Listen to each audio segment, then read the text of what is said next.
चिंगीच्या भातुकली सारखाच आपणही आनंदानं आपला संसार उभारतो, कष्टानं एक एक वस्तू जमवतो.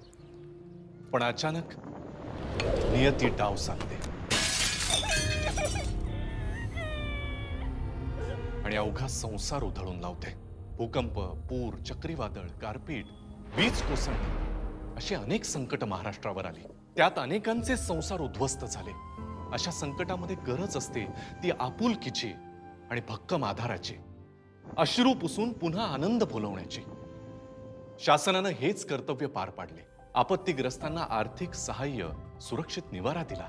त्यांच्या आरोग्याची, मुलांच्या शिक्षणाची काळजी घेऊन त्यांच्या जीवनात आनंद फुलवला. मदतीतून नवजीवन, आनंदाचे पुनर्वसन. आपत्ती व्यवस्थापन, मदत व पुनर्वसन विभाग, महाराष्ट्र शासन.